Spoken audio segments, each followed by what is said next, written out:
Welcome back to the channel, everybody. My apologies, I have not got my full review for episode 5 and 6 of Daredevil up yet. Been a few days, but gonna go ahead and get into it and give my review for it. So, non-spoiler review, episode 5 and episode 6. 5 felt out of place as far as storyline. I'm not going to say it was a bad episode, but it wasn't what I was expecting. When I saw episode 5, it quickly made me realize why they released 2 episodes like they did on Tuesday. Because episode 6 was very much more in line with the story. Episode 5 was not. Episode 5 could have definitely been a standalone episode and not part of this season. I suspicion that episode 5 is what they had filmed before Charlie and Vincent went to the producers and got them to retool the season into what the vision was that they wanted, based off of what they did with Netflix. And I think they just kept that to show that different side of Matt, opposed to just scrapping it. Like I said, it wasn't a bad episode, but it's not what I was expecting, and it didn't have anything to do with the rest of the season. There's some nods to things and some teases to things in that episode, but ultimately it just felt like it was not part of this season. Now episode 6 definitely felt like it was part of the season, and everything continues, and I would say the last 10 minutes of episode 6 is almost shot for shot like a comic book jumping from the page to the screen. I mean, it was incredible, top-notch, how they did that, the cinematography, everything, the parallels. I'll get into that in the spoiler discussion of this video, but everything was just, it was great. Episode 6. So, but yeah, so getting into spoilers, episode 5 definitely centers on Matt, and Matt grappling with the fact that he's a vigilante and he has to wear a mask. Basically what this scene was, or this episode was that there's a bank heist at the bank that Matt's trying to get a loan. And the nod and the tease is it's Miss Marvel's dad that he does business with, Yusuf Khan. And Yusuf even goes to the point where he pulls out a Funko Pop of Miss Marvel and shows Matt the Funko Pop, which you can't see. I thought that was funny. I liked them showing the Funko Pops. I collect Funko Pops. I have most of the MCU Funko Pops. My issue with Funko Pops is where we live in Kansas, you can't find Funko Pops in stores anymore. It's like they quit carrying them. You used to be able to find them at Five Below's, at Ross's. Target always had a great selection. Walmart usually had a good selection. But I have found none of the stores are carrying them anymore. Marshall's used to have them, and they don't have them anymore. Basically, the only place I can find Pops is online. So I'm hoping that them showing that Funko Pop will give a resurgence back into the Funko Pops. I collect the Funko Pops. I collect the Marvel Legends, the Star Wars Black Series, the DC Multiverse, the McFarlane figures, as well as the Mattel ones. That's what I like to collect. And statues. I like the Diamond Select statues, Iron Studios. That's what I like to collect. I collect a lot of Legos too. But anyway, I just thought that was a cool nod. Going through the episode, there's a bank heist, and Matt really has to work around things to kind of stop this bank heist without showing that he's Daredevil to anybody. He's able to crack the safe because he uses enhanced hearing.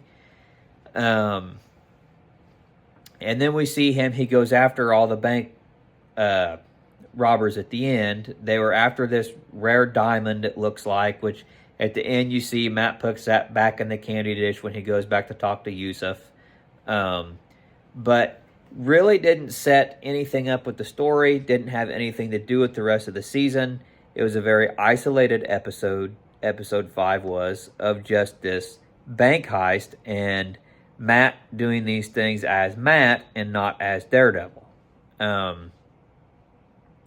They did have a fight scene between him and the one bank robber in the bank, as well as outside, where you see Matt really kind of flex some of his power and skill.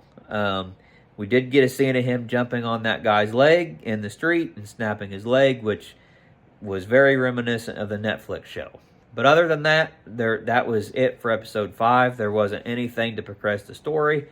And after I watched episode 5, I thought, now I know why they released 2 episodes today, because if they would have just released episode 5, I think the reviews for the show would have gone down just getting that 1 episode. But since they did 2, I think more people overlooked that episode 5 wasn't the same as what we have gotten, because episode 6 was definitely a strong episode. Episode 6, everything progresses. When we last saw Matt, he was on the rooftop, he was training. We had seen that Muse was getting more active. We see in this episode that everyone knows there's a serial killer now, that they found that the paint is laced with the graffiti, that the paint is laced with blood, and it's victims' blood, and that 60 people have gone missing, and that Muse has killed these people. And the White Tiger's niece comes to Matt, basically begging for help and saying that Hector, White Tiger, was onto something with Muse. He had information and was getting close to finding out who it was. Which basically, as the show goes on, you find out she actually goes missing. Muse kidnaps her.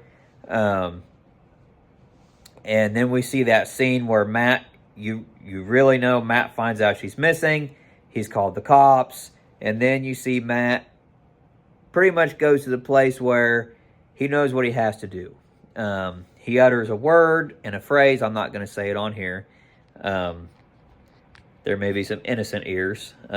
If you're watching Daredevil, you're probably not too innocent of ears. But anyway, he says, F it. And next shot, we see him swinging with his clubs off rooftops. And then we see a shot with him in the subway. In this last 5-10 minutes, however long this scene was, we got these parallels because we saw Fisk in the basement with Adam, and we see Daredevil in the subway tunnels with Muse. That shot with the subway and you see Matt running as Daredevil, I love that scene. And then we see the scene with him and Muse fighting, and the parallels where the camera's jumping back and forth between Fisk beating Adam. I mean, Fisk gives him an axe to give him a chance, and it still does not help him at all. We see Fisk just demolish him, and Matt and Muse are going at it. Matt ends up saving White Tiger's niece, but Muse does get away. But Matt is definitely back as Daredevil, and he knows that the city needs him. The 60 people dead on his watch, really, you see that really just grip him. And you see him yelling when he's fighting Muse, and he's just letting everything out that he's caged up inside.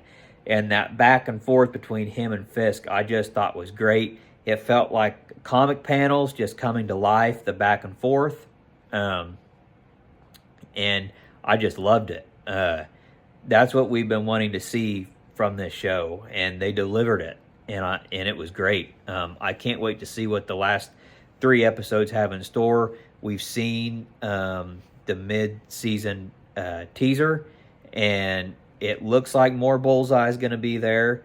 We see the team up between him and Frank. We see him jumping off the building with Frank. We know Fisk has made this anti-vigilante task force with the crooked cops. I think Matt and Frank are going to go after them. We've seen them behind the set photos from season 2. I don't think the story's getting tied up in season 1.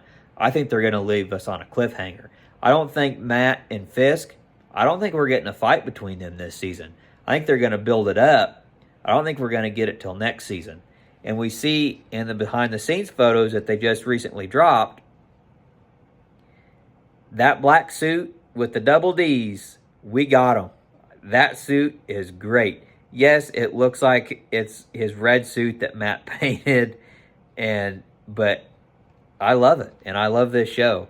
So episode 6 is probably my favorite episode we've got so far, just from what we got right at the end, and, he's back. And I hope we get to see a lot more of him back, and him and Frank in these last 3 episodes. And I just love where this show is going and the direction it's going. So let me know in the comments if you like it, if you're like me, if you thought episode 5 was a little odd and wonky in the grand scheme of this season, but episode 6 redeemed it and brought it back. And like I said, episode 5 wasn't a bad episode. We just saw a different light of Matt being where he's at, being a vigilante and trying to hide his identity. But that's my thoughts. So comment, like, share, subscribe, hit the notification bell, and we'll see you on the next video.